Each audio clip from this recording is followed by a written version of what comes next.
Уважаеми зрители, предаването на Ръба продължава с рубриката ни Без граници, а темата ни днес е мобилно приложение измества социолозите. Неговите създатели са българи и те обещават, че всеки български гражданин ще може да участва в онлайн допитвания от общонационално значение. Основната цел на мобилното приложение за анкетиране е то да бъде алтернатива на манипулираните социологически проучвания. По темата днес мой гост е инженер доктор Ивайло Симеонов. Той е инициатор на онлайн платформата Политическа промяна сега, на която е било предоставено това приложение от неговите създатели. Здравейте! Здравейте! Имаме едно видео, което предлагам първо нашите зрители да видят, за да могат да добият представа за какво говорим.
Инженер Симеонов, необходимо ли е такова мобилно приложение за анкетиране за българската действителност? Първо аз искам да ви върна малко назад в това, че споделихте с зрителите, че не искаме да смениме социолозите. Това не е вярно. Ние не искаме да сменяваме никой. Просто ни омръзна последните 20 или 25 години да ни дават информация, която ни се представя за достоверна, а всъщност нито един от нас не е участвал в такава подобна анкета или проучване. И затова екипа, с който работя, който е изключително създаден от млади хора, експерти, технократи, които много лесно боравят с новите технологии, да създадем едно приложение, което да може да дава възможност на всички българи да участват по всеки един въпрос и да дават директно своя отговор. Казвате всички българи, но все пак ще има някакви ограничения, т.е. тези хора трябва да имат устройства, от които да могат да дадат своя вод. Права сте. Тук уникалното всъщност е в това, че ние започваме първо с айфоните, тъй като те са най-широко разпространени. Да, след това само да не споменавате имена на Всъщност всички системи, които са нека да кажем, на пазара, ще може да бъдат използвани и употребявани, за да може всеки един българин, независимо в коя част на света, в коя точка на света, да даде своя вод и да каже своето мнение по въпроса, който му е зададен. Това е един своеобразен акт, с който ние искаме да дадем възможност на българите да участват пряко в всяко едно решение, което ги касае, техния живот, бита им, обществото като цяло. До тук сме видяли много опити за това да има демокрация. В чест на истината, това е единствения формат, при който ще има пряка демокрация.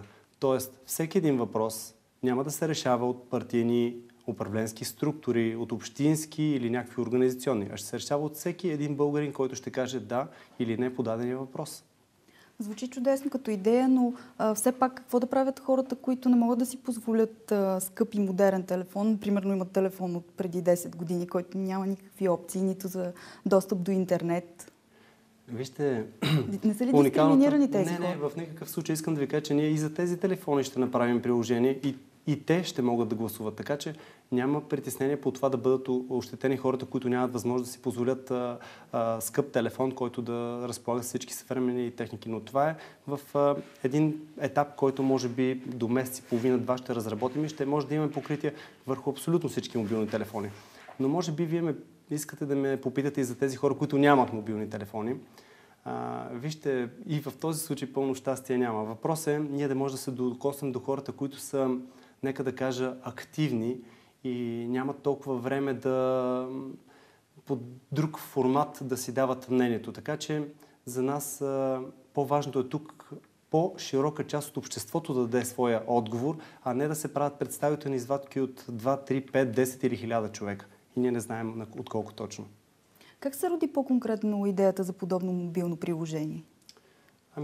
Както започнах и в началото, тя се роди от млади хора, които седейки в, как да кажа, една неформална атмосфера си коментирахме това как постоянно социолозите ни заливат с някаква информация, която ни звучи абсурдна, тъй като нито един от нас няма дори най-бегло докосване до тези резултати, които те постоянно ни уверяват, че са много сериозни, че са адекватни. И тогава обсъдихме въпроса чисто технологично дали може да бъде изпълнено. Както казах в началото, екипа ни е страхотен и това вече е факт. Ние чрез App Store можем да достигнем до всеки един телефон. На първо време тези, които ви казах в началото. За допитвания в какви сфери ще се използва мобилното приложение за анкетиране? Всички. Искам да ви кажа, че абсолютно всички. Но тук въпросът не е само да питаме хората дали да има, да кажем, АЕЦ Белене и дали няма АЕЦ Белене. Тук ние искаме да им дадем и формат, в който те да бъдат информирани за следствията и последствията от това дали да има нещо или да го няма. Защото не е въпрос само да зададеш им въпрос, на който малко от българите са грамотни да отговорят професионално или отговорят така, че да има, как да кажа, положителен ефект за обществото. Тук искаме първо да ги информираме независимо и след това те да си дадат своя вод. А как ще се избират въпросите, които ще участват в допитванията и ще може ли реално време да се следят и резултатите съответно? Тук може би е най-хубавата част. Абсолютно всички въпроси, които българите искат да зададат, могат да бъдат качени. Разбира се, има си, как да кажа, една селекция, защото въпросите, знаете, че все пак трябва да отговарят на някакви критерии. Абсолютно всички въпроси, било то от локален характер или от национален или от световен, но ние ще можем на всички тези въпроси, които обществото проявява интерес, да ги пускаме, за да може да получим какво действително българина мисли и какво иска той да каже. Зад платформата Политическа промяна сега обаче стои партия Нова България. Нали така? Тоест, това не придава ли някакъв политически привкус на въпросното приложение? Нека да ви кажа, че всъщност Политическа промяна сега е един формат, който е толкова граждански, толкова истински, той е роден толкова емоционално от всички тези протести, които се възродиха, така че абсолютно никой не стои за този формат. Стои желанието на една група инициативни хора да дадат възможност на всеки един българин, независимо в коя точка на света е, да каже своето мнение. Аз не виждам тук нещо, което да бъде като, нека да кажем, модератор или коректив. Просто ние даваме една платформа, която досега, вярвайте ми, в света не е съществувала. Такава пряка демокрация никъде досега не е реализирана. Самото споменаване на думата партия обаче може да отблъсне част от хората, да си кажат, ето, тези сега си гонят някакви техни интереси. Ето, например, аз прочетах стратегията на Нова България. Те искат намаляване на депутатите от 240 на 120 или необходимите подписи за иницииране на национален референдум. И това, примерно, ако са едни от първите въпроси, хората може би ще се запитат дали не са манипулирани. Вижте, аз не знам защо влизаме в тази платформа. На мен ми се иска да коментираме самото приложение. Самото приложение и възможностите, които то дава на всички българи. Както ви казах в началото, никой няма да има право да налага какви да бъдат въпросите. Това ще бъде толкова широко достъпно, че няма да има възможност от абсолютно никой да бъде манипулирано или да бъде обсебвано. Така че независимо дали е политическа партия, дали е сдружение или някакъв частен, как да кажа, формат, никой няма да може да манипулира тази платформа. Това е нещо, което наистина дава свобода на българите да кажат какво мислят по всеки един въпрос. А по какъв начин точно българите ще могат да предлагат въпроси и как ще става отсяването им? Защото все пак ще има някакви критерии. Критериите най-вече ще бъдат свързани с това дали този въпрос отговаря на стандартите, които аз сега в момента не мога да отговоря, но всеки един българин ще може да влиза в страницата и да задава своя въпрос в приложението. Този въпрос ще бъде обсъждан първо от всички, които се интересуват от тази тема и тя, ако така да кажем, създаде достатъчно интерес в обществото, ние ще го пуснем до национално гласуване. Как точно ще защитите мобилното приложение от хора, които искат преднамерено, недобронамерени хора, които искат по някакъв начин да ви злепоставят? Аз не се съмнявам в това, че някой ще се опита да злепостави друг. Но ви уверявам в едно. Екипът ни е толкова уникален, толкова високо професионален, че всички най-високи системи за сигурност са постигнати и няма шанс това да бъде манипулирано. Няма шанс да гласува един и същи човек от два телефона. Така че в това отношение ние сме направили един патент, който е защитен не само в България, на европейско ниво, ще го направим и в световен формат. И това нещо докаже, че системата е толкова сигурна, че няма никакъв шанс да бъде манипулирана. А при гласуване ще бъде ли установявана самоличността на човека, който гласува?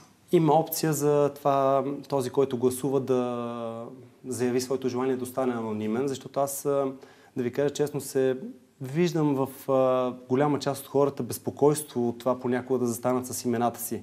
Това е, нека да кажем, насаждано и предизвиквано доста дълги години и малко трудно ще бъде изкоренено.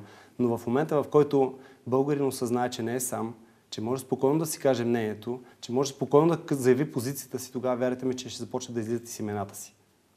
А когато излезнат резултатите, по какъв начин ще бъдат представени те на обществеността? В смисъл, можете ли да кажете, че това е легитимно изследване, при положение, че хората не участват със своята самоличност, имат вариант да са анонимни? Те участват със своята самоличност, но ако желаят, могат да останат анонимни. Ако не желаят, може да застанат с името си зад тезата, която те поддържат. Въпросът е друг. И то е тежестта на това изследване какво е. Това ли е въпрос? Да. В чест на истината няма тежест на социологическо проучване, но по-директен отговор и по-точен отговор от българския народ няма как да се получи. Така че по всеки един въпрос, когато, да кажем, социолозите кажат, направихме изследване, което е 20%, 30%, 50% или колкото е, ние може да кажем, ето, 3 или 4 или 5 или 7 милиона българи мислят по този начин. И това е директно и това е истината. Тествано ли е приложението? Абсолютно. В момента е инсталирано на 50 телефона пилотно. Както ви казах, има авторизация от App Store и смятам, че до един месец ще бъде вече на хиляди и десетки хиляди устройства. Колегите ми дават знак, че в момента на телефонната ни линия е Иван Георгиев. Здравейте! Здравейте, чуваме ли се? Явно връзката се е разпаднала. 50 души, значи, пилотно тестват. В момента на 50 телефона е инсталиран апа. Искам да ви кажа, че резултатите са просто уникални. Даже получаваме повече, отколкото очаквахме. Интересно, споделете част от резултатите. Част от резултатите вижте, резултатите, всъщност хората се интересуват от някои основни неща. Първо, това, което вие коментирахте по отношение на анонимността. Голяма част от българите се притесняват. Искам да ви кажа, че това са най-големите пороци, от които обществото страда. А именно страха от това да кажеш свободно мнението си, защото си е притеснен да не загубиш работата си, твой родния да не си загуби работата, да не дойдат така наречените държавни представители да търсят отговорност. Така че смятам, че с навлизането на нашия ап в страната и извън страната, защото не забравяйте нещо много и изключително важно. Над 3 милиона активни българи, които поддържат своите семейства, роднини и близки в България, ще участват директно в процесите, които ги касаят. Тези хора милеят за България. По какъв начин точно е осигурена защитата? Защото, доколкото знам, има патент върху тази защита. Как точно ще Вижте, аз и да влеза в конкретика по отношение на патента, вярвайте ми, че нито зрителите ще разберат, нито вие самата. Това е, нека да кажем, една много сложна материя от криптиране на много високи нива. Има изключително сложни алгоритми, които постоянно се менят и няма абсолютно никакъв шанс това да бъде манипулирано. Това поне е сигурно, тъй като ако не беше така, нямаше да ни се даде патент. А гарантирана ли е уникалността на всеки глас? Предотвратено ли е това някой да гласува 2 пъти или пък друг човек да гласува от мобилен телефон на свой близък? Аз ви казах и преди малко, че това е абсолютно няма да бъде възможно. Да се гласува един човек, да гласува да има, да кажем, 2 мобилни телефона и да гласува с тях. Това нещо е направено съобразно, пак казвам, един много сложен алгоритъм, който хваща клетката, в която се намира човек, мобилната клетка, инициалите, с които, да кажем, се е регистрирал в цялата система. Така че, вярвайте, в това отношение сме го измислили и то е наистина брилянтно. В момента колегите ми дават знак, че имаме господин Георгиев на телефона. Здравейте! Добър вечер, здравейте! Чуваме ли се? Добре вече? Връзката... Чувам ви отлично. Добър вечер на вашите зрители също. Кажете ни как се роди идеята за подобно мобилно приложение за анкетиране, за тези специални защити, които ще гарантират вота на българските граждани? Всичко започна от недоверието на хората в институциите, в политическата система, в, как да го кажем, демокрацията, която е при нас, по-скоро фасадната демокрация, която е при нас. Реално това приложение е решение на проблема на всеки българин. То е решение във вид на пряка демокрация. Всеки може да гласува по всяко време, да каже мнение, своя глас, това, което мисля. Безплатно. Анонимно. Казвате, че платформата е безплатна. Това е важно да се отбележи. Абсолютно безплатно. И абсолютно безплатно се гласува от цял свят. Това също е важно. Да. Смятате ли все пак, че тези изследвания ще са легитимни? И ще бъдат ли представени в медиите резултатите от тях? Да, пълна прозрачност. За легитимност какво имате предвид? Ами ето, например, социологическите агенции казват, че това е национално представително допитване. Вие можете ли да твърдите подобно нещо? Ние не се опитваме да правим социология. Това, което всъщност ще направим това е инструмент за директна демокрация за всеки българин по света. Вече дали е легитимно, ние ще направим всичко възможно и сме направили достатъчно, за да направим всеки глас на българина да бъде уникален. Да намалим възможността за манипулация, промяна на резултатите до нула. Нещо много важно казахте за българските граждани в чужбина. Както знаем, техният брой е доста голям, но те може би оставят на заден план в именно тези национално представителни изследвания. Да, но при нас те са рамо до рамо с българите в България. В чужбина има, може би, говоря нещо в момента, 2 милиона и 800 хиляди, 3 милиона българи. Това са активни българи, това са 2 поколения, може би 3 поколения българи, които са тръгнали да търсят по-добър живот. Те са забравени последните 25 години. Ние не сме ги забравили. Това са нашите приятели, роднини, братя и сестри. Всеки един от нас и всеки един от тях трябва да има възможност да каже, да упражни своя глас и да каже какво смята за добре за България и за българите, независимо къде се намират те. Защо решихте точно 50 души да тестват мобилното приложение? Технически ограничения, независещи от нас. По какъв начин избрахте кои ще са тези хора? На случайен принцип или сред ваши близки и познати? Както правим обикновено, допитваме се до цялата аудитория на политическа промяна сега в Фейсбук и хората са избрани на случайен принцип. Кои са темите, по които гражданите са най-активни в въпросната платформа политическа промяна сега? Може би господин Симеонов може да отговори по-добре на този въпрос от мен. Добре, нека да се върнем в студиото. Благодаря ви за това включване. Господин Симеонов. Кои са въпросите още веднъж? По които касаят най-много българите, така ли? Да, и хората, които посещават платформата политическа промяна сега. Веднага ще ви отговоря. Значи, това е нещо, което е толкова силно. Българите се интересуват от едно единствено нещо. Има ли шанс, има ли надежда, има ли начин всичките тези години, които минахме и хората бяха лъгани от едно, друго, трето, четвърто правителство, чакаха месията, лидера, следващия, който да даде нещо, което е по-различно на българина. Сега в този момент те се интересуват само от едно. Има ли шанс да бъдат премахнати абсолютно всички тези стари лица, имам преди подпремахнати от политическата сцена. Защото те по всякакъв начин са компрометирани и не допускат нито промяна, нито шанса българина да живее в едно общество, което заслужава. Така че въпросът е защо ние сме различни, кое ни прави различни и какво може да направим. Аз искам да ви кажа, че ние подготвяме един изключително силен законопроект, който съвсем скоро ще обявим. Това е нещо, което е изключително силно и вярвам, че ще промени България из основи. Разбира се, ще бъде свързано с със сигурност тежък скандал, но вярвайте ми, че това ще бъде факт. Българин вече не е толерантен към цялата тази, как да кажа, демагогия и циркова сцена, в която той се участва като един статист и живота му е потъпкан и поруган. На финала на нашия разговор ще ни доближи ли това мобилно приложение за анкетиране към електронното гласуване, което трябва да бъде въведено рано или късно в България? Това е първата стъпка. Така че ви благодаря за този въпрос. Това е първата стъпка и аз вярвам, че колкото повече използваме съвременните технологии, толкова по-нормален живот ще бъде така за нашите сънародници и толкова повече прозрачно ще може да има по всички едни въпроси, които касаят обществото. Благодаря ви много, че бяхте мой гост. Сега прекъсваме за реклами.